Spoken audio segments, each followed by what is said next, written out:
LTS. Kick back, relax, and enjoy the LTS podcast. My best friend.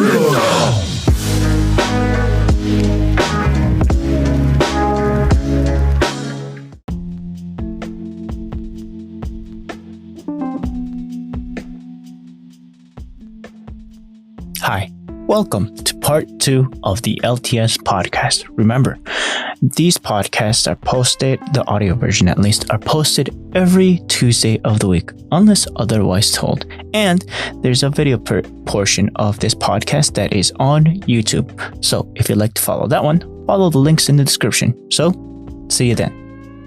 Marcos out.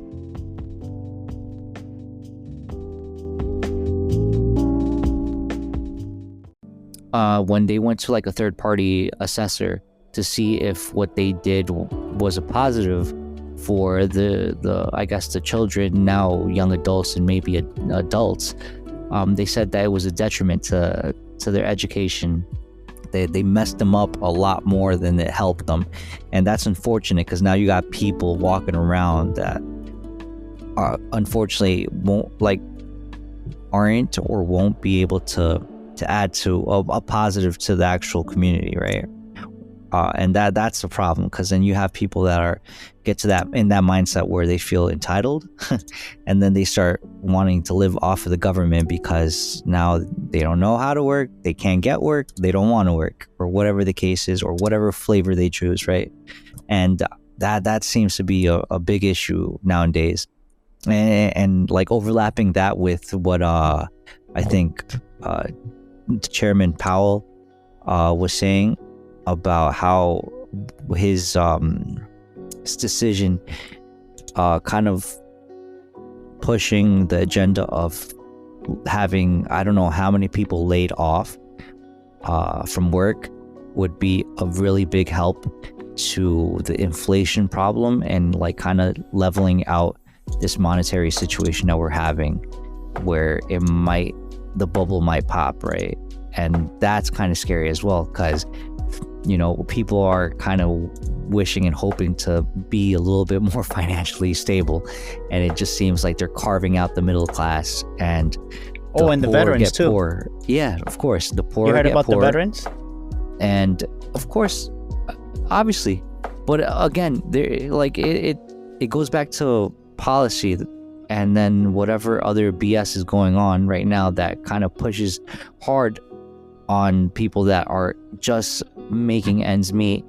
And when you are financially unstable, it's like you look for help and there's none to be had, neither from government. Put your body on the line for the government, and you try to better yourself, and they're like, oh, you're making more money, we punish you for making more money. Exactly. So now if you make a certain amount of money, they're going to tax you even more, so it takes away the incentive. Cut every disability GI Bill if you make more that's money. Horrible, bro. It's like you're really it cuts it cuts people down from the knees, and it's like, how are you going to pick yourself up and try to work or something, right? And I shared in the over here in Riverside the link about the school system, the results. Okay. Oh, was that the one I mentioned earlier? 15 years of hundreds of millions. What are the results? Yeah, bro, it sucks. You get like really crappy outlooks on people's education.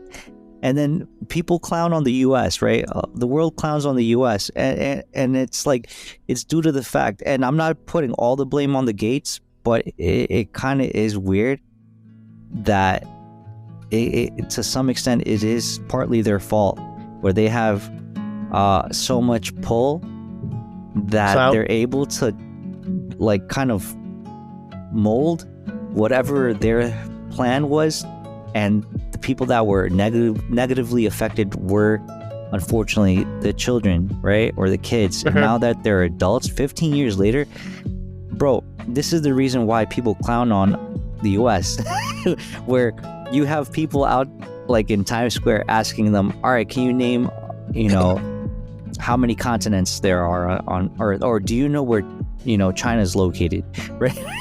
Or where the Great Wall of China is located, and everybody's like, I don't know. Or do you know That's a Chinese place down the block, right? Or it's like, do you know how many states are in the United States? And they're like, 20. It's like, wait, what? Do you think they're not doing it also for the clips? Probably. Look, whether it is or not, it kind of still stems from something similar, or even they're just pushing The meme, yeah, of course, but they're probably also like, I guess, pushing into the stereotype that the U.S. Or U.S. Citizens or just people in this country are really dumb. They're uneducated, and they don't know much about anything. And it kind of gives credence to this by way of the educational system, where it's like a lot of people outside the country might look at the US and say, well, everybody in the US is very Amerocentric, right? Everybody only knows and thinks about the US like it's the center of the universe, and it's not. And mind you, we get that. A lot of people understand that we're not the center of the universe, but at the same time, understand that a lot of innovation has come out of the US. This is the reason why a lot of people benefit from whatever innovations have come out of the US, whether it be the car, the plane, and the silver linings, right, anything in between, whether it be even the social media platforms people use.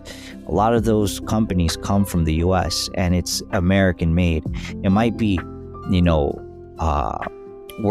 migrants, worked by the hands of people that are probably not from the United States, but they live in the United States. And they a lot chose. the HQs are here. They're not really outside the US unless they're manufacturing or other things. And mind you, we understand there's companies that are rival companies, or even companies that have chosen to leave the US to go to other countries. But a lot of the times, the freedom that is given here allows for that innovation to happen. And this is a reason why. It's like if there was no Henry Ford, like assembly line would probably be made in another country, or would have come through in another country, but it might have taken a lot longer for that to actually happen, right? But by the time that Henry Ford was around, the handmade style for cards was the Italian guys, the Porsche, the German, the Italian Porsche, Lamborghini, Ferrari? all those guys, Ferrari, all those guys were doing it by hand with specialties. But Ford decided to switch it up and say, hey, let's do it in assembly line. Right. So again, innovation, right?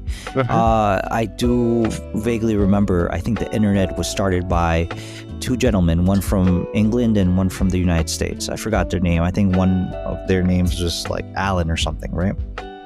Shout outs to Alan.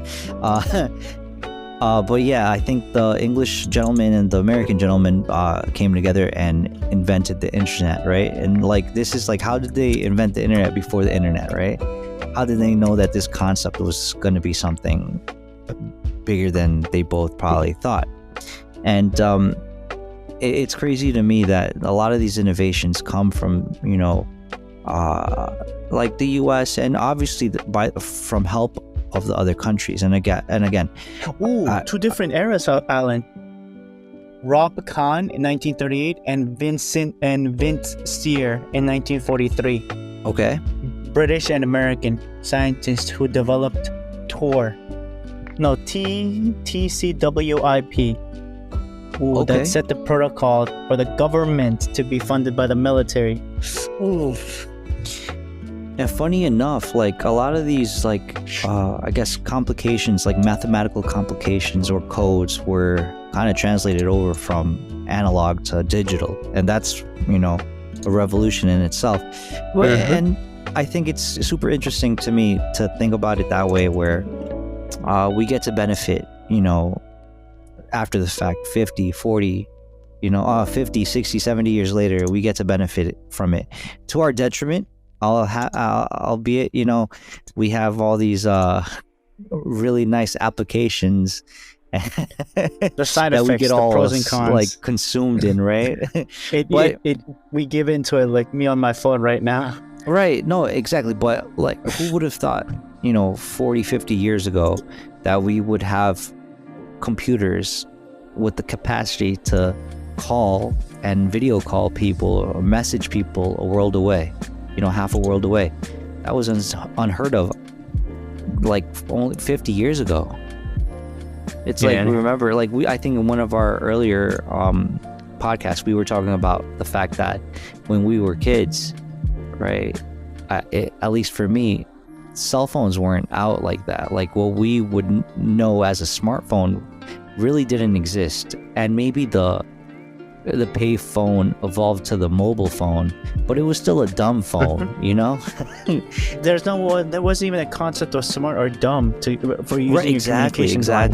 Or take into account like and not to mention like even now, like we start seeing innovation as far as like the technology to have EVs, right? Like batteries, right? Exactly. Yeah. And not to say that batteries are a new invention or anything like that, but to have the liberty to buy a company like Elon Musk buying Tesla and then growing Tesla to the behemoth it is, right? And every other car manufacturer that has only been using petrol or fuel based cars or vehicles are now jumping to trying to create or innovate as fast as they can to be competitive in the EV space. And that's amazing. And it started with a company. And obviously, this African American Elon Musk, it just shows you how, really you don't have to be, it doesn't really matter if you're black, white, or whatever, or in between. Like if you come here, you have the opportunity. You just got to bust your hump as much as you can, as hard as you can to, really do what you need to do or meet your goals. Now, I think that's amazing. And then other branches with tech, like cybersecurity. Like I never thought about having an entire department of cybersecurity. Like right now, what do you think about that, Jensy? Do you think it's a viable option, having cybersecurity as a personal profession? Well, I think it is. I mean, like from what we were talking about earlier, where there's a lot of things between our data, and I think it was Josue who mentioned it, where he was like, oh, it's not that like they cannot hack it, it's about like when they're gonna hack it. So I think like that poses the question as like, when is my data gonna be hacked and what kind of data is it? So I think all of our data now that like everything's online, our banking is online, and thankful like to those guys who created the internet. Now we can do anything and everything online. And now how do we protect ourselves online? And I think I think that's why cybersecurity is becoming so relevant, because we have become so like dependent on the internet in a way for doing like nearly everything, that now it's like, okay, but how do we protect ourselves online? And I think that's what's kind of like happening, where that is why we're seeing an increase on like cybersecurity and the need for cybersecurity. So cyber awareness, if anything, for the whatchamacallit, the John Doe and John, like the regular people, the plebeians, like because I think even though people like sometimes people think about like cybersecurity in the sense that like, oh yeah, I don't really care, like what are they gonna steal from me? But then there's also like the small data that like a lot of big companies are selling and making money off you. But also even like nowadays, I don't know like if you also have seen it, like where you would get a lot of like phishing text messages where like you would get random text messages or even calls like, hey, we have or you sign up for this or your Amazon package, and sometimes it's not even about Amazon, and that's how kind of they steal your data. So like cybersecurity is for everybody nowadays. I mean, like even for example, if you have a like device, like a smart device in your house, for example, like Alexa, they can hack into your Alexa or like your Ring. If it's connected to your Wi-Fi, and then you have other devices, they can also hack you that way. So I think cybersecurity, I mean, like everybody should be kind of like be a little bit more knowledgeable on it, I think I would say, or at least more familiarized with it, because a lot of people just don't think about it. They're like, oh yeah, it's for big companies, I don't really care. my password is 123 Yeah. Oh, yeah. I mean, like, if you look at the like most common passwords, it's like password 123 princess, or like it's Your passwords date like of that. birth. Yes. That's goofy.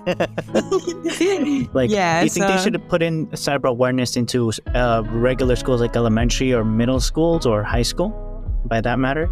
I think so. And I think like that's what they should be teaching in a way, because I mean, like the new generation, like most of these people, and I think Alan mentioned, like, yeah, growing up, me too. I mean, like growing up, I didn't really like have smartphones. Like, I think I got my first phone when I was like 15, maybe 16. But like before that, like I didn't really have access to like a smartphone. Even my dad, until recently, my dad still had like a flip phone. My dad was loyal to that flip phone. So, you know, like I think like a lot of these kids, you see them growing up, and like even like little kids, like you'll see a little kid like 4 years old and they already have an iPad and they know how to use it. It's not That's like UI though. really It's experts optimized on that. yeah. Like they be showing me things and I'm like, oh, I didn't even know you could do that. So yeah, so a lot of these kids are growing up being more knowledgeable, and that's what they grow up knowing. So that's what they know, and I think they should be able to learn how to protect themselves online. So that is something that I think like should be like at least made aware of in schools, or maybe like they should teach like a technology course where like in schools maybe they teach kids how to be more aware of like of their online usage and just how to protect themselves overall. Like, for example, back in my day, there used to be a computer class, right? The most they teach you, just use Word, how to use in middle school, how to use HTML to create a website, a very, rough, like flashy website and all those things. Like, but now you have to know how to insert password, how to develop passwords, how to maintain your health of, it could be compromised. Don't put your same username. Fake your age or put your age, whatever, depending on the context. And there's a I want to say conspiracy, but there's a YouTube video. I'll share it later.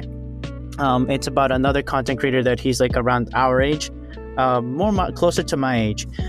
He's already a veteran, but you guys know what's going on right now in the other side of the world, in Europe, and they're specifically brought to you by the US. They're using a lot of smartphone apps to use drones to use as actual scouting, data gathering in real time with the people, right? And the way the hardware, the drone that they're using, is very similar, or actually the exact model that was being seen in video games called Call of Duty. Yeah. And they're like, so like the joke that he was saying, so how are you going to teach the new generation of soldiers to know how to use the hardware? Put it in a video game. But what do you mean? Are you going to make them buy this doesn't make any financial sense. You're going to make them buy the console, make them buy the video game, make them have thousands of hours, be very good at having kill streaks. Wait a minute. Instead of putting them in military bases, they can do it in their own house. And they're like, wait a minute, that's like allegedly, don't quote me on this, that's what also makes different the US. It recognizes what its youth is good at and makes a system to make a weapon out of it, which I'm not gonna say it's good or bad. I'm just stating an observation that this YouTuber made and that I'm regurgitating, if you will. And what do you guys think? I think that's crazy, bruh. Yeah. Like, I don't know what Jensy might want to, like... Yeah, what do you think, Jensy? 2 cents on that one. Yeah, I think like Alan said, I think it's crazy. But yeah, I think it's interesting too, the way that like, like you said, like there's people who like play like these video games and then they get used to like using this kind of technology online, which technically is kind of like, if you think about it, that's kind of like how simulations work. If there was like a VR kind of thing, if they were trained to do it in a VR kind of thing, and then but you also have the reality of it where these kind of things are actually being used in war.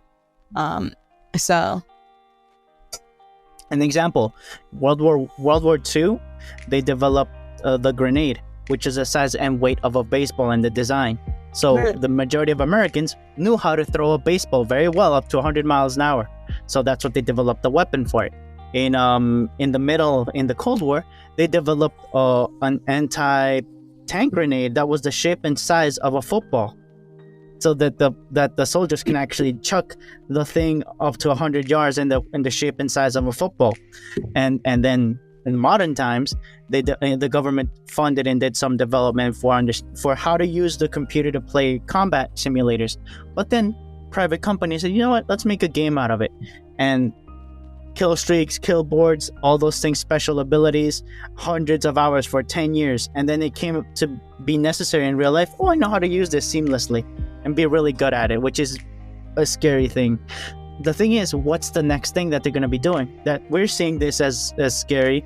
What is the next thing that's going to be even worse? Or that the next generation is going to know? Like the kids, a 4-year-old knowing how to use a tablet. Hack a system using a tablet.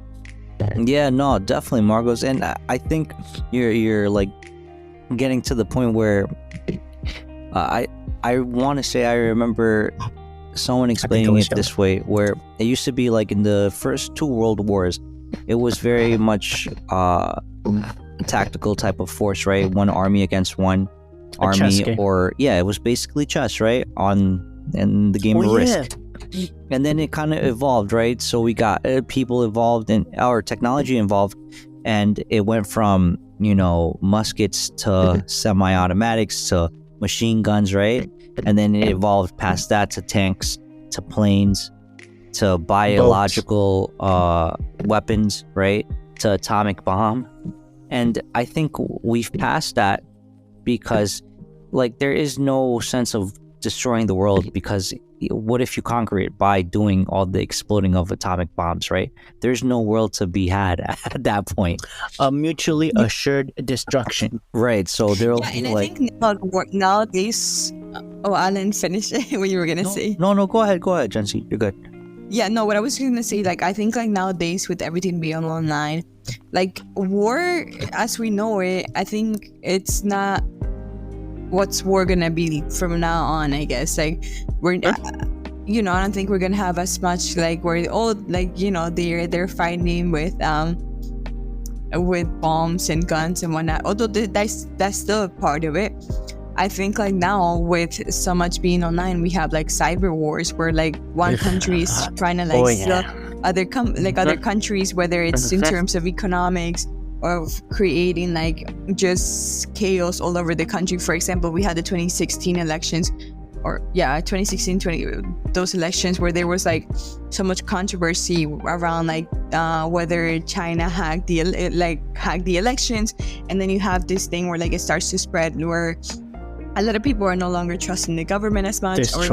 So I think, like now it's not just about going into the front and start fighting each other, but also about cyber war and how one country can, like, use the internet, or whether just by hacking or by using other strategies to affect the other country in terms of like the politics, economics, and so many other, like, ways that can happen. It's only getting more complicated. Right, and essentially what's happening is that, to Jensy's point, the war front or the new war is going to be digitally and not physical, and we start seeing these things happen more and more evident, right, in our daily lives, and not only like I guess that a presidential election where who knows who affected or didn't affect the outcome, whether it was true or not. Even before then, we start seeing, like, the misinformation, right? And it doesn't help that everybody kind of has taken sides, right? This division has happened in the country where if you're not a Democrat, you're a Republican, or vice versa. And there's nothing, unfortunately, there's not much people can, I guess you can say, be on the same page about. And that in itself is a problem, because now we're more susceptible from people that don't like the US and want to hurt the US, right? And that's what they want. Right, obviously, divide and conquer. And that is really happening unfortunately, online more than boots on the ground, right? So who's to say what information we're hearing is the correct one or the right information? Because it's I guess interesting that you mentioned it, Marcos, where it's like you said, well, I'm looking at C-SPAN and I'm watching CNN, right? And it's really interesting to note that if you watch a CNN or C-SPAN, right, where you are thinking, well, C-SPAN is publicly, broadcasting where it's government funded and it's not biased, if you will. Biased per se, quote unquote biased, where CNN is left leaning, right? Compared to like a Fox News where it's right leaning. Now you have to watch all three to get a more well-rounded aspect of what's going on the screen. And that's the crazy thing. And then you have to kind of filter through the BS and kind of make your own decision on what the hell is really going on. And it gets really difficult because everybody has their own bias, and they also have, I guess you can say, their own dog in the race because they want an outcome, their outcome to happen. Yeah. And again, I think what's interesting to note is that that we as Americans are well versed in social media to a certain extent. We're not well versed in how to protect ourselves online. Who is? No, well, that's the thing. I think cybersecurity agents are kind of the best ones to do that. But I mean, how many cybersecurity agents are there compared to citizens, that normal lay folk, right? Yeah, lay folk. And to your point, you were saying yourself, Marcos, that when you're in high school or even college, you'll take, I guess you can say, computer science, 101. Code building classes, 101. Right, and the most you'll probably get out of it is probably how to use Microsoft Word, Microsoft PowerPoint, HTML, Excel, I guess Microsoft full suite, right, of whatever applications they have. But it never really tells you anything about a VPN. It never tells you how to use Onion, right? It doesn't tell you anything that's going to really, maybe it's not a good idea to put all your information on a website that you do not trust or isn't trusted, right? Or maybe it's not a great idea to download a file because you're thinking you're going to download the movie that you don't want to go and watch. Rest in Mega peace. Upload, right? Or Firefox Upload, or whatever the case is, LimeWire, whatever the case, right? So we are trying to get this short, fast gratification. But unfortunately, the outcome or the consequences that potentially your social security number might get out, right? Or your very sensitive information might get out, and it's something that you shouldn't be giving out, or whatever the case is. And it's very easy for people on the other side of the world to tap in and be like, okay, let's see what I can garner from this person that I don't know. And then on top of that, and I think Jensy mentioned it earlier, where it's like, you might possibly know this person or that person, and we're gonna kind of say, or you'll get those weird, oh, this person friend requested you, and it's the same picture, almost the same name, maybe with a different character or letter to try to represent something, and it's they trick you or fool you into accepting their friend request, and now you're thinking that you're either following, or there's something, or someone's following you that isn't the person that you intended to add, right? And that could be for a lot of different things. And this is the reason why I say it seems to me that I guess the common US citizen is probably pretty well versed with, I guess, social media applications, but isn't very well versed with actual cybersecurity, awareness, at least awareness for themselves. And that's a big issue. That's a big issue. And that should be taught. Those are the type of things that should be taught in school, where it's personal finance, cyber awareness, and or security, and probably also how to maybe actual practical job besides, your regular study. So maybe learn how to cook, maybe learn how to budget your or balance your budget. Maybe how to do a handyman work around your house, like your laundry or something like that. Because even today, like it's crazy to me how people don't know how to like make their own products. Yeah, basic things. It's like it's so easy for people nowadays just to go on Uber Eats and get their groceries done. It's a beautiful thing. It's like you might say, oh, but how the hell do I know that the I guess you could say bananas or avocados that I'm ordering are ripe or are good to eat right now, or if I have to wait a day or whatever the case is, right? I feel embarrassed. I didn't know how to make sure that it was optimally ripe, the avocado. And it never stuck to me, but it was like, or identifying cilantro from Korean parsley. No, parsley. There you go. Yeah.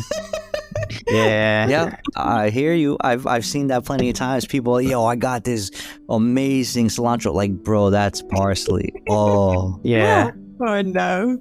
Yeah, and those are the things that, like, again, I think those are basic things that should be taught in school.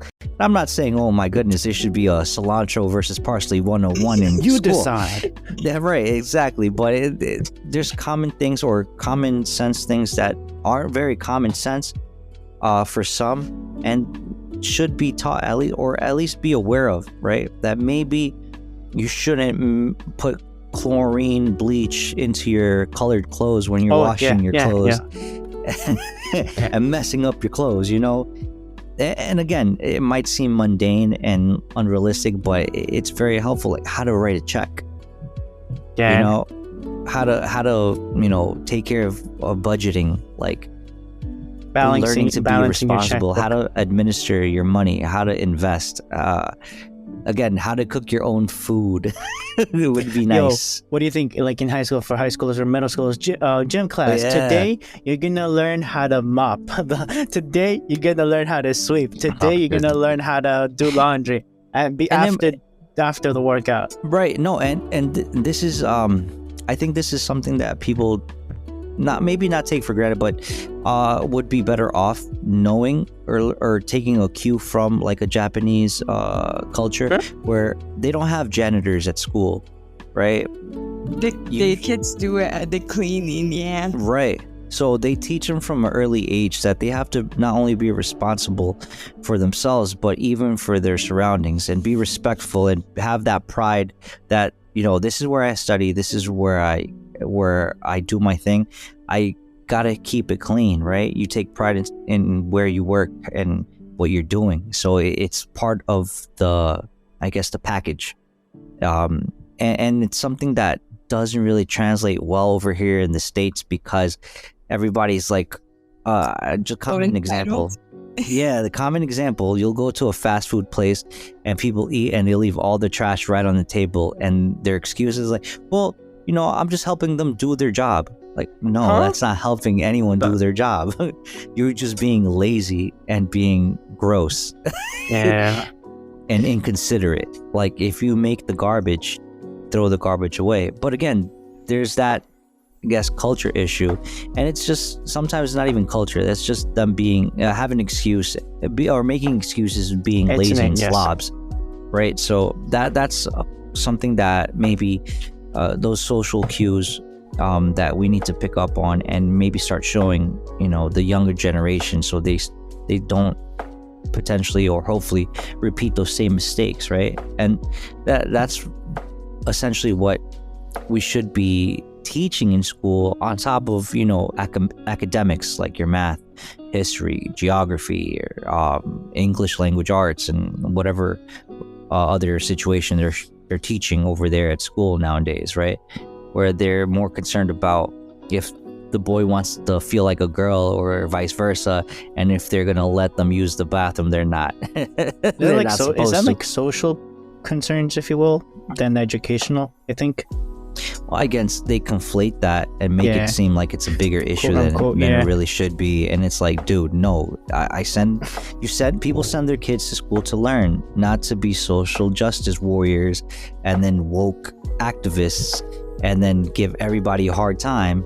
just because they want to give people a hard time, and they essentially kind of poo-poo the education, and now for them that's secondary and not something they should be worried about, and that's a bad thing.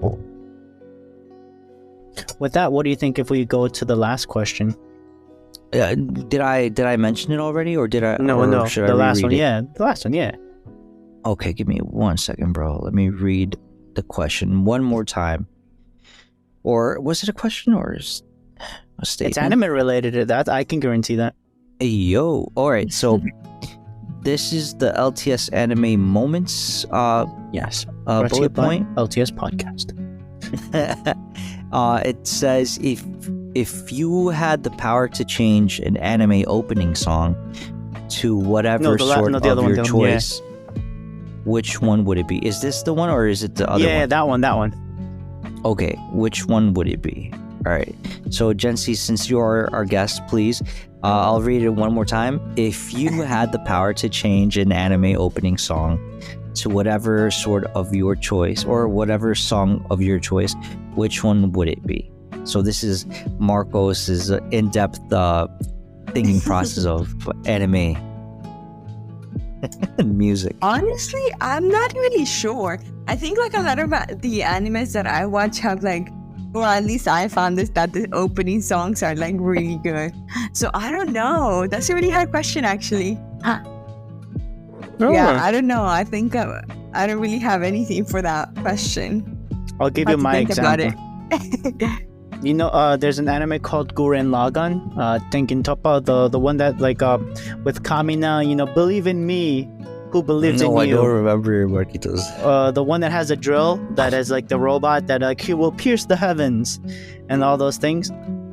There's the intro. I don't remember the name of the intro, but the one that I want to put, if I were to substitute, would be the Good Vibrations by Marky Mark.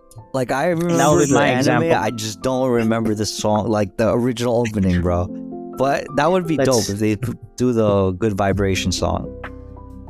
Like, because it's about come on, just do it, feel it, and like that one. With Mark Wahlberg.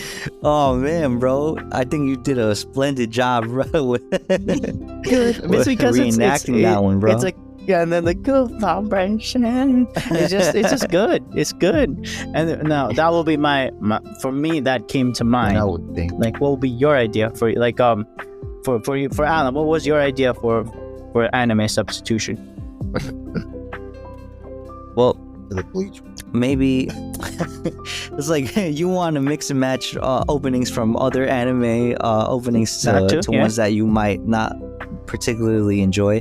One that comes to mind, my brother was mentioning it earlier, where it's like the opening for the Dr. Stone anime for season 1. Good Morning World. Yeah, it's like maybe not like it wasn't something he particularly liked, so he kind of he wished there was a different type of song. I don't know. It might be another anime opening, or maybe a new song entirely, but something different from that. The Good Vibrations with Dr. Stone. Dr. Stone with Good Vibrations, bro. Yeah. Or it might be hello. Is it me that you're looking for? Yeah. Or what's the busting makes me feel good, and him busting out of the stone, busting. Oh, well, like Kool-Aid Man? No, like the Ghostbusters kind of one. Like him breaking out of the rock. Oh, dude. That's like for the memes, obviously. No, of course. Maybe something from, I don't know. What's the meme one where you get Rick rolled? Oh, never gonna let you down. Never gonna let you down. Yeah, never gonna something like around. That would be a good one, right?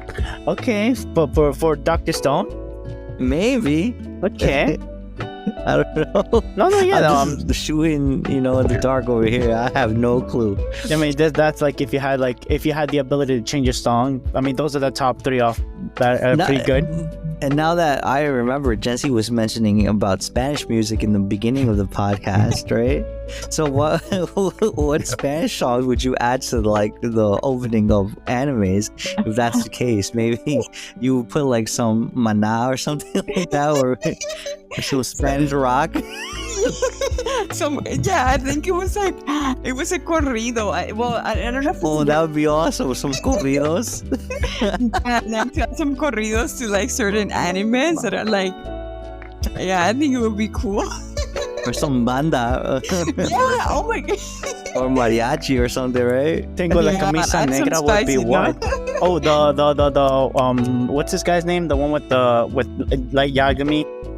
Oh yeah. Oh yeah. Because earlier, because the video that I showed you guys, so I was talking about Dead Note, and I saw this video. Yeah, I saw the video on TikTok that it was basically they had put the intro of Dead Note and the song that they put over instead of the actual song. It was like, I think it was a corrido. I think it's called AMG. But yeah, I guess that one because it's very fitting. So I guess that would be my answer. That's You fun. go. Yeah. That's crazy. Like even just the memeable songs that you hear in Spanish, right? On Instagram or TikTok, it's like you can put that over. I guess you could say the openings of anime, and it might work. It just might. Maybe not all. Like there might be some that might go better than others. And yeah, go ahead. Do you guys I don't know if you guys watch Attack on Titan. Yeah. Yes. Yeah, so the other time I saw this TikTok edit, which was basically about Attack on Titans. It was basically like the freedom where Eren is like they show Eren in the clouds. Basically, he's saying freedom. And basically, like for that scene, they had put the audio over that was like, I may be crazy, and then they're showing like everything that he's doing with the rumbling, and then they're like, but I'm free, which is like a TikTok sound that's like, Oh my god. that has been very popular. So I was like, oh, that's so fitting. So yeah, to Alan's point, like there's so many like TikTok sounds that like can be fitting to like certain animes. I agree 100%. There's like sometimes there'll be people that'll mix and match certain things, and you wouldn't think at first they would go together, and they do work out. Not Somebody's the best, but they do watching me. work out well. The one with the something da da da da da da da like Is that a bachata, bro? You No, thinking somebody's watching me like Oh yes, I know what you're talking with about. the Light Yagami one, the Death Note. Because he's writing the names. What is it? I'm trying to think of the beat. But yeah, like where somebody's watching me, you said? yeah, somebody's watching me. That one. yeah. But That's with the a good one. bachata mix. A The cover. bachata mix. Bachata cover. Oh man. I can't wait until there's an anime opening that's actually bachata or something like that. Imagine. I don't Or- think that's or a too far corrido. off. Or a corrido, that'd be funny. Yeah. Well, do you think it'll happen in our lifetime? Maybe. There's some crazy people out there that might want to do Especially that. now that like I think anime has become like more popularized. Even from when I was a kid. Yeah. True. I was gonna ask you guys real quick. Do you guys want to just hop into the anime section? Yeah, hold up. Let me We're, put in the if you want to prep up. it. Yeah, hold up. Yeah. Hold up and let me look for it. Let's see, anime. It's ready, I think. Let me check it. Let me check it before I do anything wrong. Found it. Okay. Ready? In 3. Ready. One more thing. Welcome to the やれやれだぜ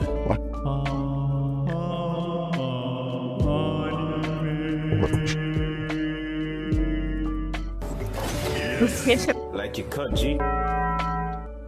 Cool. We'll be remembering you, Josue. You're always in our soundboard. This guy. Yeah, he's always in the soundboard. He'll forever stay there. What would you Yes, like yes, to you say will. if you were to in the soundboard, Jensy, if you became part of the soundboard? I don't know. I think like maybe That's so Basage. funny. I feel like Basage. Bruh. sometimes I have like I laugh really loud sometimes. Like I think like a lot of my friends like they always tell me and they're like, why do you laugh so loud? Like they're like, I know it's you. Like That even might if be the I'm, like Spanish thing, Jensy. I don't think that's like. right, that's Aw, what you control like, I'll yourself. be laughing, and my friends are like, because especially in school, like I'm usually like, if I'm studying, I'll be studying in a room, and then the room is usually in the basement because it's like an office. And my friends are like, Jensy, when we're coming down for the first floor, we can hear you laugh. Dang.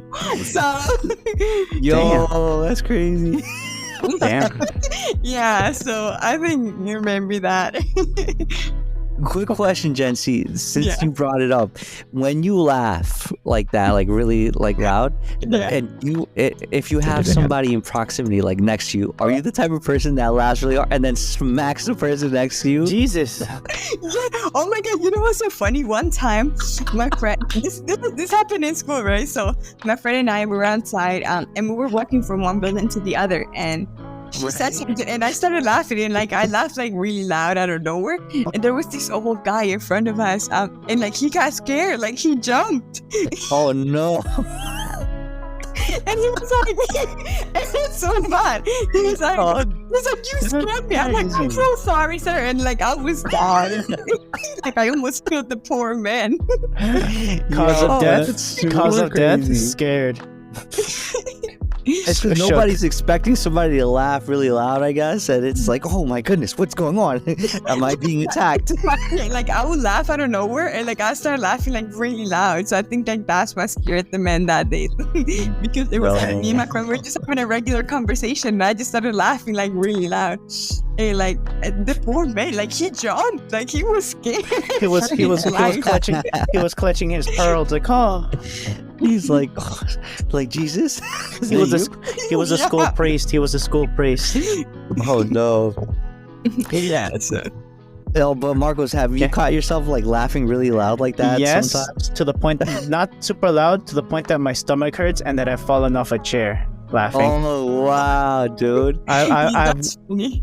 yeah, like I'm laughing so hard, laughing like you can see me, I'm like this, and like fall off the chair because I'm like, No, actually, yeah, that's funny. Yesterday, random story. Yesterday, I went Story to time.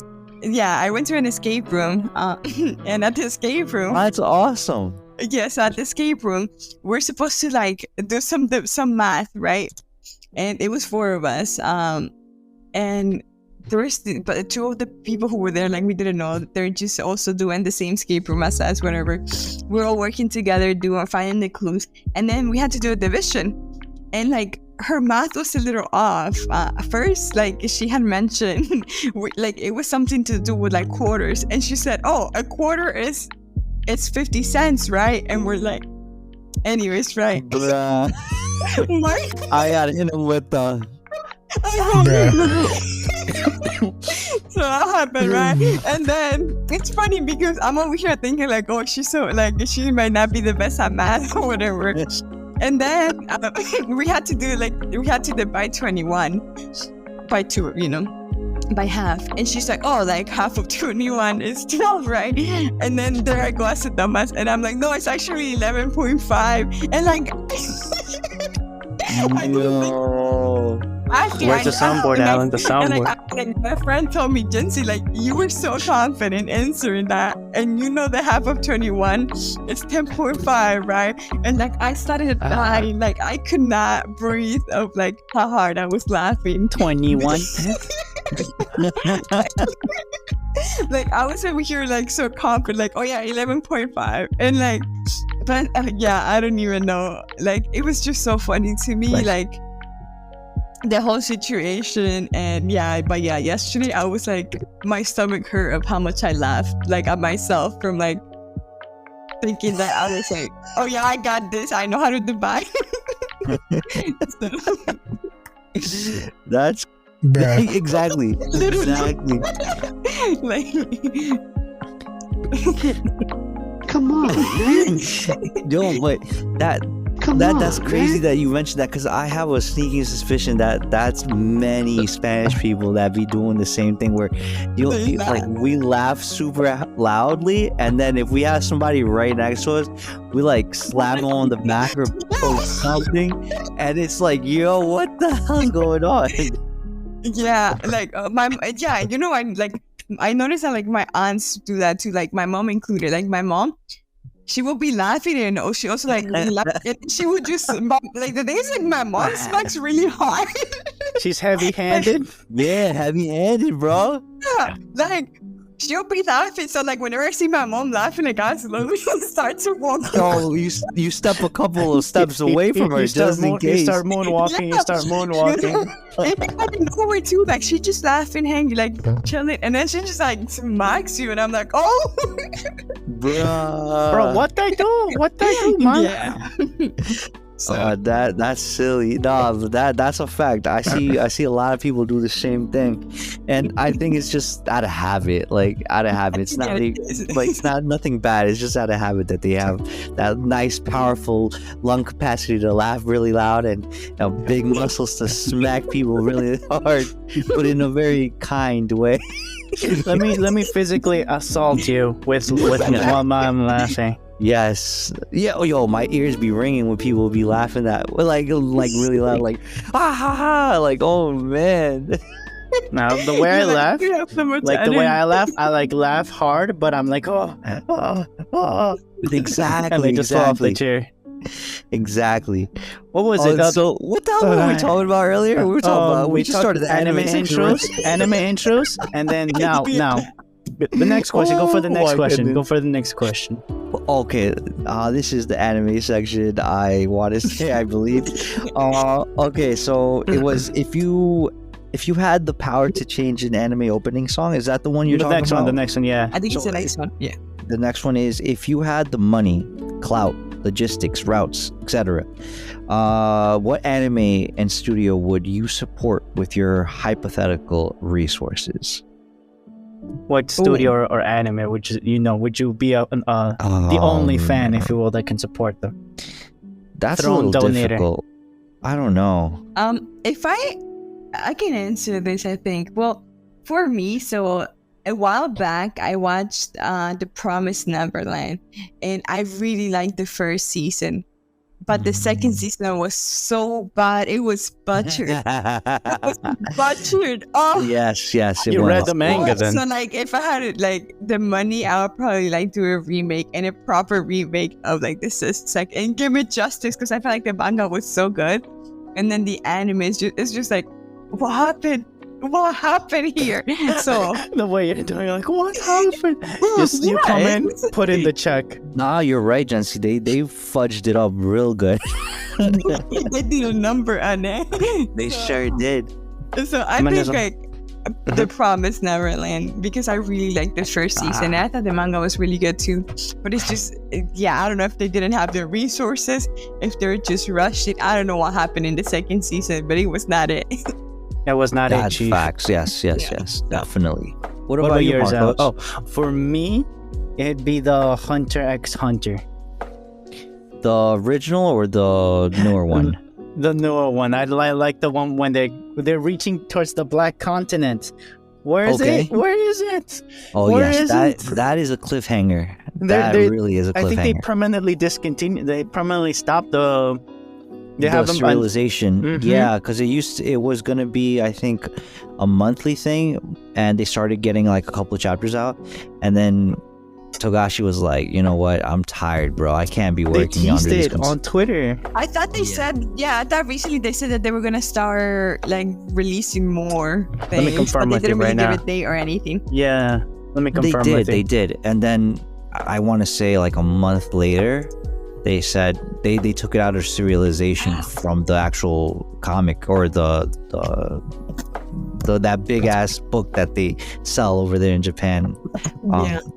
So the Weekly Shonen Jump, and but I think what's gonna happen is that they're gonna probably just let Togashi, I guess, put Retire? it out whenever he feels well enough to actually put something on paper. Yeah, his health. Because I think they gave him like 2 more assistants because he would do everything by himself. Oh yeah. It would just be him writing the story and drawing the anime, right? Or the Yeah. manga, I mean. The panels. Found it. And then after a while, I don't know if it was Shueisha or whoever the case was, they got Togashi 2 assistants to help him with the drawing and even the writing, I believe. But I think Togashi is the type of person that that's his baby, and he's gonna want to mess with it as much as he can, and he wouldn't want other people to touch it because it might kind of mess up what he has in mind, right? His vision for whatever the story is going to be or how it's going to proceed or end at some point. So I mean, I guess an artist is going to act like an artist, right? Yeah. As far as like for me, like I really enjoyed shows from like JC staff. Like I really enjoy those type of the animation quality that they've done.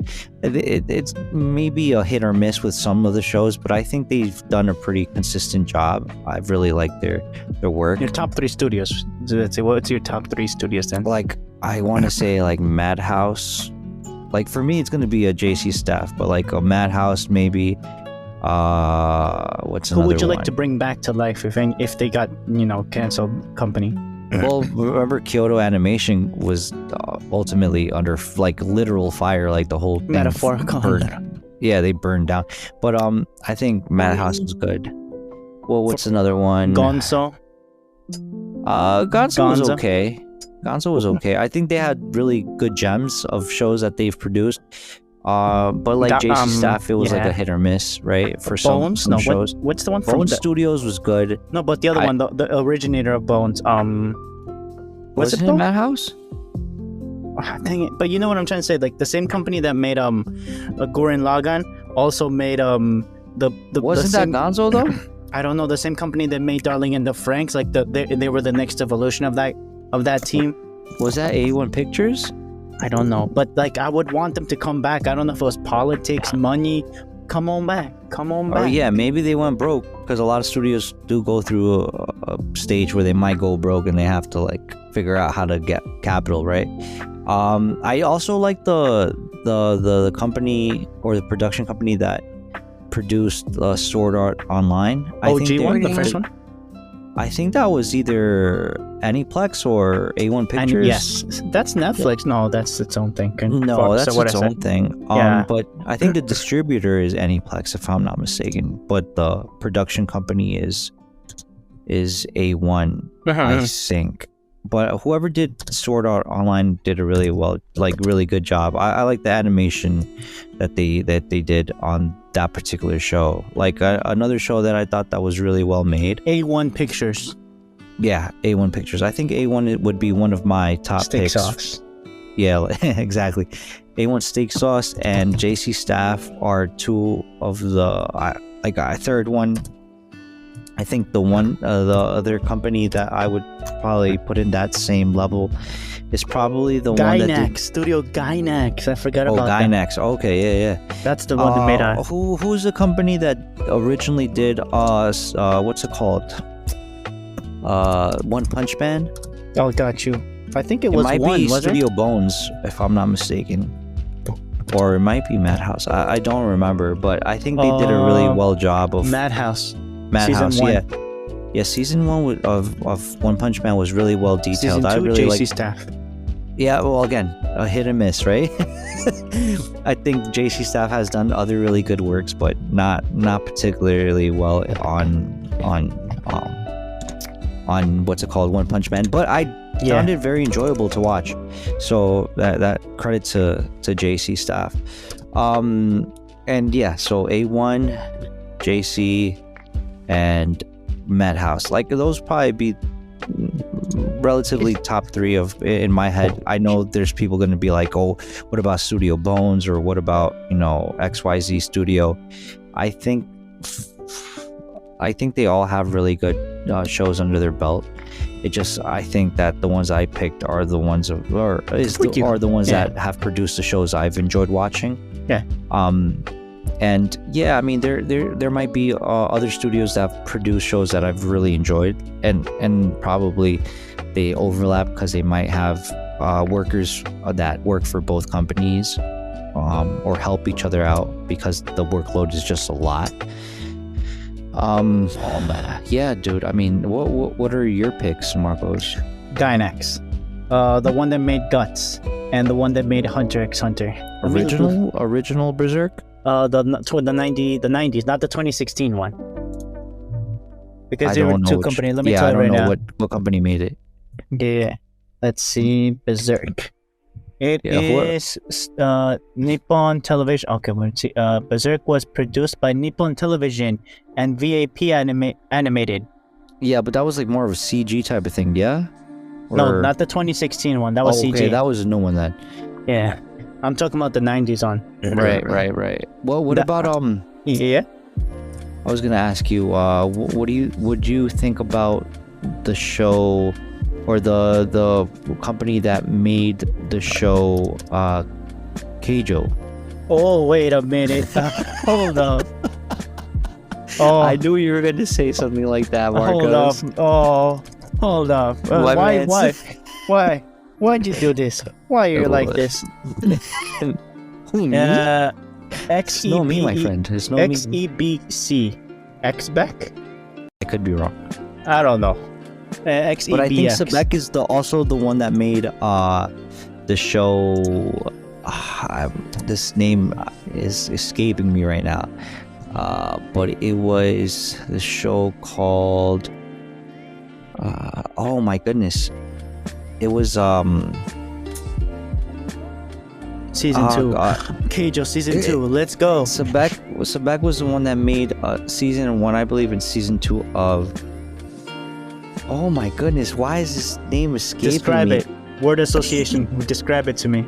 So, it's one of those like shows where this one guy, he's like, he has a very punchable face. He's very weak. He's like straight up not cool in any way, shape, or form. Is it a school? High school? Yes, but he has a heart of gold. Apparently, is he like a perv? He has a childhood friend. Girl? And yes, of course.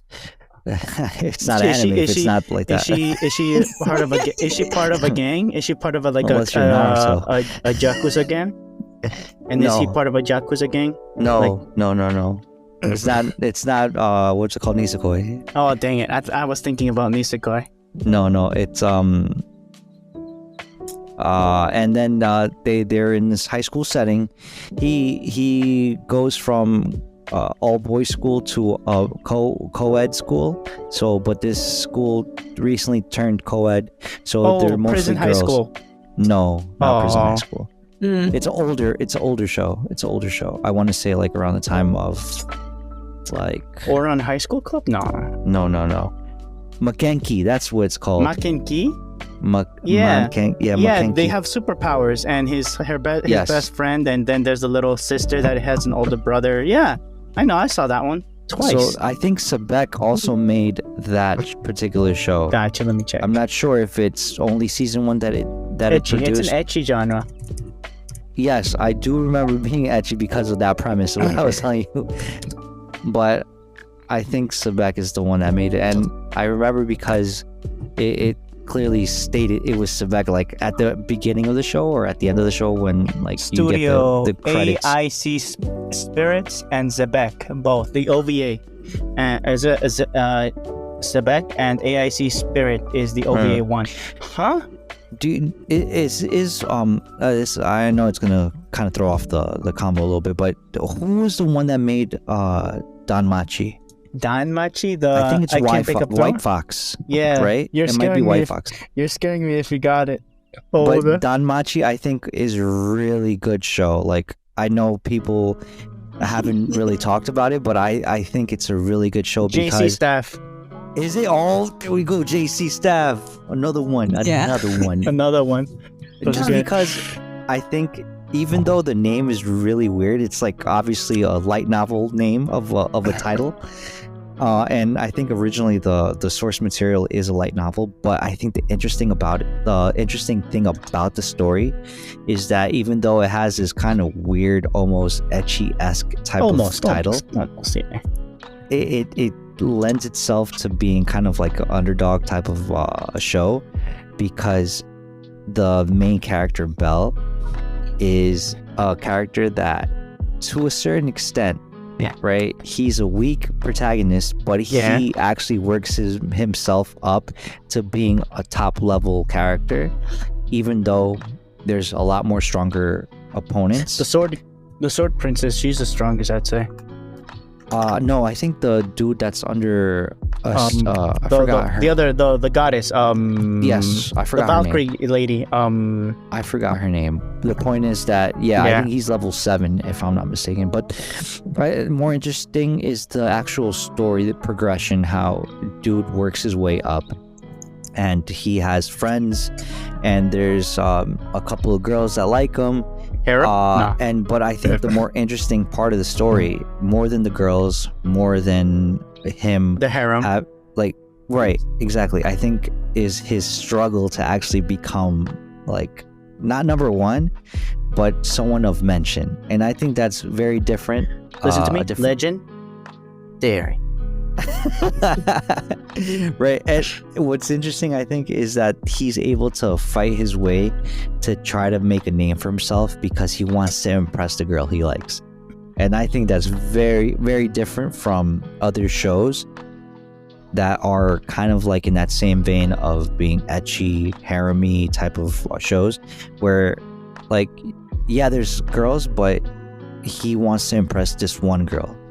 And then what's even more interesting is that he battles his way to be strong enough to not only, I guess, stand next to her because of the admiration he has for her, but also that he is able to include all his friends and help them out and help each other out to grow as like a group, as a familia, right? From with the goddess Hestia under or over them, right? And I think that's very different from other It's a wholesome shows. harem. I don't know if you can call it a wholesome harem, but I think it does really good world building. Yeah. And it also gives you a bunch of lore. Yeah. A lot of mythology. And I think the person that created the show like really went into like length and deep depth of like looking at the quote unquote goddess and gods of the universe and like of that universe and giving them the actual attributes, the looks that are very reminiscent of their mythological counterparts, The source material. right? And then adding this I guess you can say the tower of monsters and stuff the like dungeons, that, the dungeon. And I think it's really cool that they're able to like put all that together and make this really interesting story. Even though again the title of the actual show is a little weird and like kind of throws you off. It's clickbait, if anything. Right, but when you get into the story, it's a lot more rich and deep than your typical harem Yeah, or it is. ecchi story. But I don't know. What are your thoughts? What do you think, Jensy? Or Marcos, if Jensy's busy, I don't know. Oh, sorry. I don't know. I thought it was interesting. I think like I actually like a lot of the animes that you were talking about. I actually didn't like. I'm not very familiar with. So I think I got good recommendations. If anything, Nice. the next level I'd recommend, and the next level will be to find your favorite studio. Like that's what I'm doing. I'm not going to the latest right now. Like I have maybe two of the latest, and of this season, and now I'm going back to see the previous work of my favorite studios, and then maybe directors, and then maybe ... to make myself more entertaining. Okay. I'm gonna have to push back on that, Marcos. I look at it a little bit different. Not to say that your way of doing it is wrong or bad. Yeah, but I would just you're clapping back. No, I just would add this, that a lot of times with shows, when they're, even if they're like seasonal 12 episode shows, even if they have like a source material, and even if they have I guess a production company going and animating it kind of gets switched around a little bit with direction when you have a different director, because there might be one or two directors or assistant directors that might direct a show and make or give the feel of the show in a different way, and it makes the show feel a little different in each episode. Or studios. What about this when they switch studios, like One Punch Man? Yeah, exactly.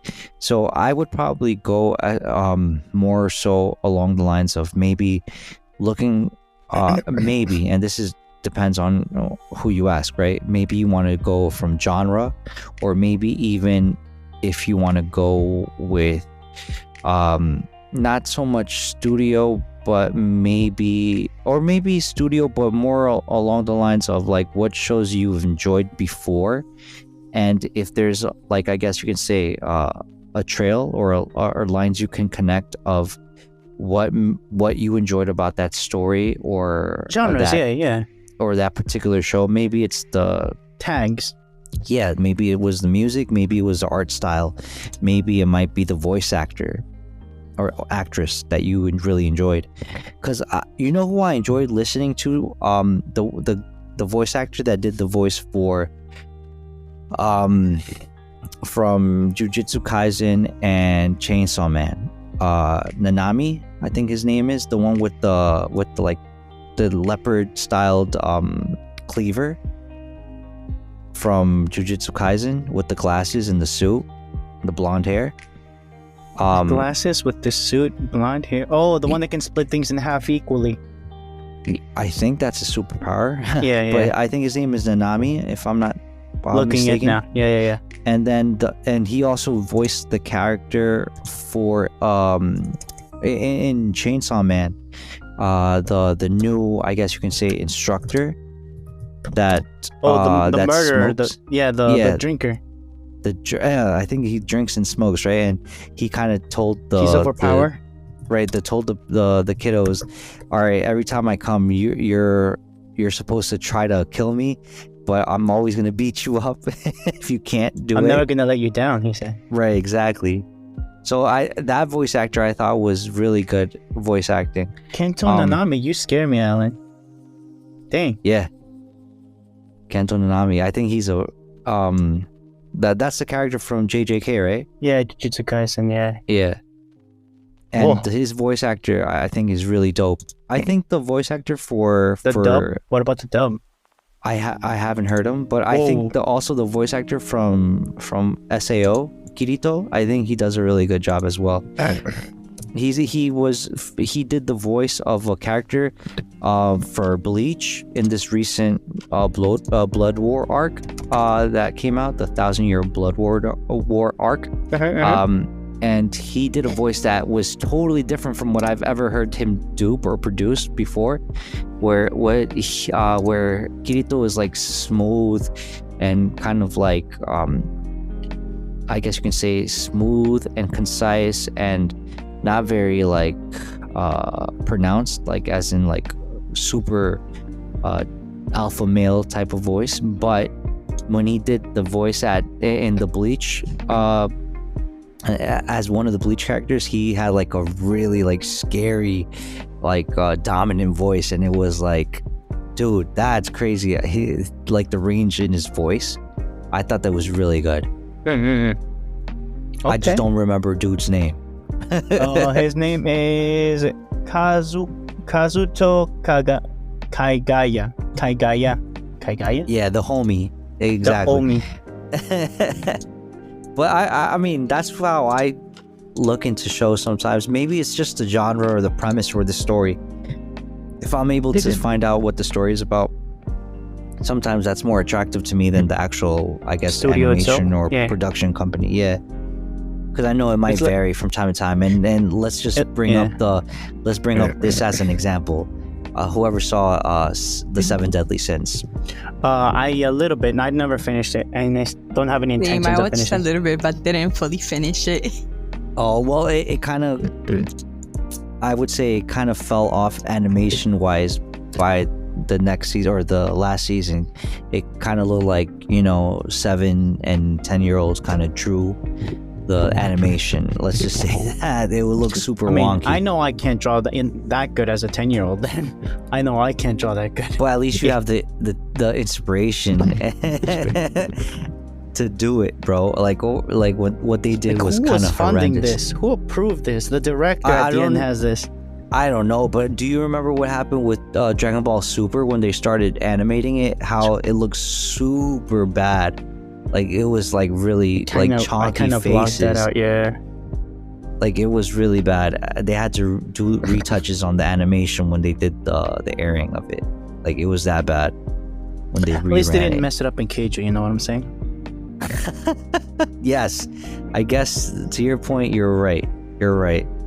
What about Jensy? Jensy, is there any shows that you would recommend or that you've seen lately that you're like, oh, I really enjoy the opening or ending or the production company or the animation quality or the voice acting or anything in between? The genres, yeah. I honestly I think about I tend to just watch any anime that seems interesting to me. So I guess I never really looked into much about who the studio is or the actors. I just usually, especially with anime, I feel a lot of it that I watch is by recommendations of friends or something. They're like, oh look, this anime is about this and this and that, and if I find it interesting, I'll just watch it. But I think I tend to lean towards shonen animes. So or I also I think I've watched a lot of romance animes kind of. So I think those are the two main categories I guess that you would say that I kind of watch. So you look so you're reminiscing. Yeah, I like to remember Is there any that you would recommend romance? Because the only one that would come to mind that I remember that I really enjoyed was called Maid Sama, and I'm pretty sure that's a shoujo. Oh, that's yeah. Well, Maid Sama? Yeah. Yeah. I'll put it to you right now. Yeah. Some of the ones that I watch have been, for example, which ones have I watched? So I watched July and April, which was... Oh, that one's good. Yeah. Yeah, that one's really good. That one's really good. In terms of sad, but good. Yeah, so I like sad animes. I like animes that will make me cry. Oh, okay. Brought to you by JC Staff, by the way. Made some. I bet it was. Can I recommend another JC Staff classic? It's called Golden Time. I don't know if you watched that one. Okay. So Maid Sama and Golden Time, I think, would be two shows you might get into. Yeah, I recommend 100% Maid Sama. I got you right here. Yeah, so I also watched. Well, it was more like a movie. I watched. Plastic Memories. Pancreas. Okay. Which one? I Wanna Eat Your Pancreas. Whoa. I haven't seen that one. That's what is interesting. this? Plastic Memories was good. Orange was good. Okay. Which other one? Let me look up I don't that know. one. Yeah. I can't. I'm trying to think. But yeah, I do tend to watch sad anime movies or shows. Have you seen Anohana? Yes. That one's a sad one. Yes. Yeah. Yeah. I knew it. I watch both because I know there's the movie and then there's the series. So I watch both. What else? Let's see. I'm trying to think. What's the one that he goes back in time? Erased. Oh, Erased? Erased was really good too, and it was a short anime. It was only 12 episodes. 12, yeah. Yeah. All right. Well, that one was really good too. I cried. I'm not gonna lie. That made me cry. Yeah. Really? I thought it was good. I liked Erased. No, Erased was good. Yeah. An anime movie that I thought was really sad. I think it's The Grave of the Fireflies. I think. Yes. Oh, that was good. I haven't watched that one personally. Silent Voice is also good. You Lie in April. You Lie in April. Silent Voice is good. I know there's another one. What's the one where he's forgetting? It's in a sauna. No, a Japanese hot spring that the parents start eating and they become pigs. I don't. Also, remember like that one that I thought was really good. Spirited Away. Oh, Spirited Away was good. Okay. Yeah, Spirited Away was good. I like that one. Toradora, I think is That another one's one. good, Oh, yeah. Toradora, yeah. That's a good one. Grave of the Fireflies and Spirited Away is Studio Ghibli. Ghibli, right? Mm-hmm, Isn't that Miyazaki? I think, right? Yes. Dang. Yeah, I don't remember. Any other ones. Erased. Who do you think made Erased? Let's see. I have no clue. Yeah, who made no. Erase? I wanna hear your ideas, your names. Give me out some names. Alan's probably For- JC Staff. Erased. Nah, I don't think it's JC. I'm thinking I don't know. Bones. Well, I'm not very, I'm not very familiar with the studios. I probably should be. Like, I just be watching things. The only No, studio I understand. I'm the same way. I just know the ones that I like. Everything else I Pictures. like. Poo-poo. The only one that I think is Ghibli Studios. That way, like, I really like They're working with animation Disney. Ghibli Studios. So. Yeah. A1 Pictures, by the way. Oh. A1. Okay. But A1 Pictures, wasn't that the one that took over The Promised Neverland? Got you. Let me look it up right now. I think Took- it was so before. I think the first season was done by somebody else, and then like I don't know if like they went like broke or something, and then A1 Studio really? kind of took over. Really? Promise I Neverland. think you're right. Cloverworks. Cloverworks. Okay. Season 1 is Toshiya Ono. Season 1. Episode 1 through 21. And Kaiju Shirai 13 through 21. Oh no, that's written. Dang it, I'm a genius. But yeah, it's Cloverworks. Same studio? Yeah, same Okay. studio, Cloverworks. So they messed Okay. up. They really messed up. Okay. So, but yeah. Wow. But dang. The Made in Abyss, right? What about that one? Oh, Made in the Abyss? Yeah. That one That was one's good good. too. That one's really good. But what Who made that was one? that one by? Like which studio? Yeah, this sounds like an A1 Pictures kind of thing. Well, I want to hear you guys' bets. That's a good question. I have no. It might be Cloverworks again. Made in Abyss. No, I think that's A1. Kinema Citrus. I have no clue who that is. Me neither. Yeah, with a K. It's like Cinema Citrus kind of thing. Oh yeah, Cinema or Kinema? Yeah, I don't know. It's Kinema Citrus, I think. I don't. Your guess is better than mine. Wait, what's the other one? Now for me, Keijo. I forgot to ask about Keijo. Good lord, sir. I don't know if this gives it away, but Keijo's in my brain. I can see that. Or Maybe more Helsing. than your brain, sir. Maybe your heart. Helsing also is pretty good. Cloverworks. Oh. Same as That's funny. as Promised Neverland. Wait, Jensy, have you ever by any chance watched Magi before? Sit back. Whoops, I don't think so. Magi. The Yeah. Labyrinth of Magic. Yeah.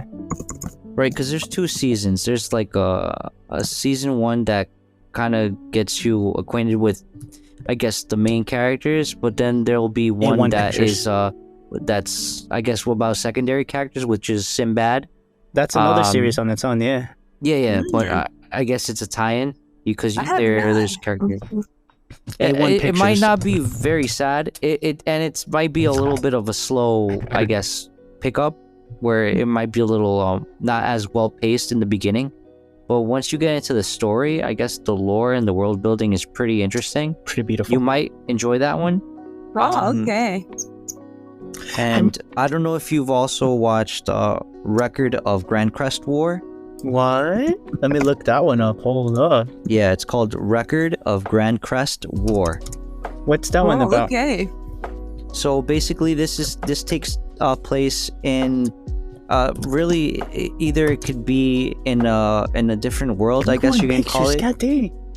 It's a different world where I think it got flung into the future, but it used to be like really digitally advanced, but for whatever reason, like there's this magic magic users have become, I guess, dominant, and everyone, but they're in a setting of like the almost like medieval noble times. They got Because isekai. no, the whole world got isekai because it used to be technologically advanced, but for whatever reason, that technology advancement mixed with magic kind of threw them into, I guess, war and destruction, to the point where they kind of recessed to back into like a medieval-esque type of time. And magic is involved, and there's like monsters and stuff like that. And now there's noblemen that have crests, or noble women and men that have crests, that I guess the goal would be to unite all of them. In order for you to unite them is that you fight people, other nobles, I guess, and you have to either give up your crest or die, or they kill you, and then you take that person's crest. And you have like a mage that serves under you, or mages that serve under you. It's the girl And- one. She's the protagonist, right? I think. Oh, Kind of. She's like she's a co-main With the little character. guy. Yeah. And then the other co-main character is they're basically a team, but there is romance involved. There is sad stories to be had. So I don't know if you'll shed a tear or not, but there is those like underlying storylines that might make you tear up because of, like, I guess the injustice, or just like the sad circumstance, because there's a scene that it begins with where it's a wedding, and unfortunately ends with the death of both groom and bride's fathers, but it was like a planned situation by a third party, and it kind of throws the whole continent into chaos. So yeah. It might be something you want to look. Both of you might want to watch. Mm-hmm. I thought never it was finished really. it. I never finished it, but I did see a little bit. Yeah, so I think it's a good storyline. Pacing maybe, at least for me, it was okay. Some people might think it's really not. It's not very well paced, but I thought it was pretty good. And it's an A1 Picture Studio production. Right. You know, a small one that I would also, I guess this little small series, also by A1 Pictures, I'd recommend Fairy Tail. that's actually my first anime. Like, that's what I Good. Did you finish it? No, wait, but I was. Oh no. I watched like over 200 episodes, but there's like 300 and something episodes. So I was close, but I never got to I finish mean, it. it's A1 no One Pictures. Piece, but it's up there. You It's know. like a Naruto, if anything. Yeah, definitely. Or But yeah, that was actually like the very first. Well, I guess like I always like grew up watching kind of like Dragon Ball and like, but I guess I didn't really consider those anime back then. But then like when They were I just started life. like back when I was in high school, I was like, okay, let me kind of get in. Like I had a friend who used to watch a lot of anime, and then like they recommended to watch like Fairy Tail. You're like, that's let me like- sit down. So that's the first one. Like I really like that got me like I was like, oh, this is interesting. Right. Did you Done. cry? Another one I would mention, or if you guys want to put it on the bucket list, if you want to watch, would probably be By the Grace of the Gods. That might be Konosuba? no, By the Grace of the It Gods. sounds like Konosuba, yeah. So basically, it's an isekai. Okay, so don't get your hopes up about being something too, I guess, grandiose. But the thing is, the story takes place in Japan. Dude goes through the trouble of, you know, taking care of his mom. They're by no means rich, and his mom would always look out for him, even though he was a grown, you know, adult. But they only had each other, right? He wasn't married. His mom was alone because I think the dad died, or whatever the case was. So unfortunately, the mom passes away because of health issues, and you know, he keeps living life, you know, and to a point where, unfortunately, I think he sneezed while he was sleeping, and he fell off the bed and bumped his head, and couldn't get up in the morning. Maho film. Maho But he film. basically dies, right? But he gets isekai to another world Oh. where he gets the I guess the three gods that he meets basically allow him to revive in another world as a little kid, and he gets all the power ups that he could possibly have. Yeah, I And, remember this show. He basically goes along this new life, meeting new interesting people, including nobles and people that are not noble, and having friendships and being able to rely on them and them relying on him in order for him to have like I guess you could say friends and family that he never had back in his old life. And he just reflects on it in like different ways in a lot of the episodes, where he kind of like almost, it's a really feel good type of anime when you watch it, and you can see the progression of him just learning how wow, like I've never had family or friends and people to like hold it down, and it's really interesting to see how everybody kind of goes about it and interacts with him. And you might shed a tear or two in some of the episodes, so maybe it's something you might like, Jensy. Marcos, That's it. I finished it. It's a good series. Yeah. It's already season 2, I believe, and I thought it was a really good show. That again, it's Sounds not like the super Faraway ultra Power violent. Yeah, and it has a really good feel story, so I would recommend it to watch at least. I'd recommend it too. Okay. I'll probably watch it. So what do you think? Excelente. Maybe hopefully for the next time that you're on, you can kind of be like, oh, I watched maybe an episode or two, and I liked it or I didn't like it, and give us the critique. Yeah. Sounds good. All right. So guys, I think would you guys like to end it right here? Yeah, I'm sounds okay with good. Yeah, because it looks like it's tomorrow morning. Yeah. All right, so everyone, Jensy, Marcos, and obviously Josue that left us earlier, thank you for this lovely conversation, this lovely evening. This pod was amazing. Definitely, hopefully we can have Jensy on again if she's available. We would definitely love that. Appreciate the time that you allowed us to hang out with you on your weekend getaway. Remember, many so pictures, much. Jensy, many pictures on Yes. over there Yes. in the cherry blossoms. What I also would like to ask Jensy, if there's anything you want to plug, please plug away. If you like us to share on the social media, anything that you would like to post, whether it be your social or a website you want us to direct people to, so people can reach out to you or anything, please let us know. If you want to plug something right now, go ahead. This is the moment. I don't know. I don't really have anything to plug, I guess, for today. If anybody wants to follow me on Instagram, I guess that's the only thing I have.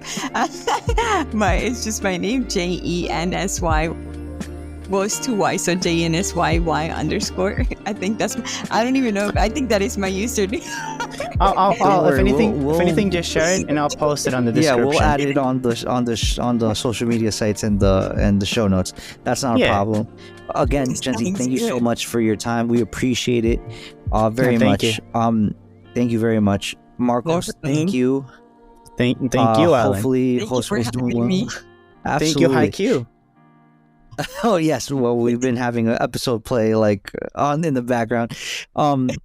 What's it called? So hopefully this episode will air hopefully by next week, Marcos, maybe possibly No, or in 2 weeks. It's gonna take longer than at least 2 weeks. We got Okay. enough in the reserves. Not a problem. That the release schedule is Hopefully gonna when be you delayed. hear this, everyone, Jensy will be back home safe and sound, and she might watch some of the shows, honestly.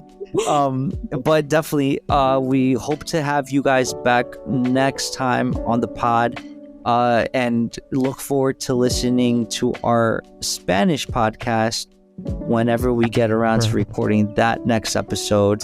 LTS en Español for everyone that is listening that is bilingual or might want to just listen to us ramble in Spanish. Definitely get at us on that, and hopefully Jensy might make a guest appearance on that one as well. So fingers crossed. Maybe. Fingers crossed. Fingers crossed. Okay, guys, have a wonderful evening. Good night. Thank you again, and until next time, Good night. LTS signing out. Peace. Have a good time. Bye bye.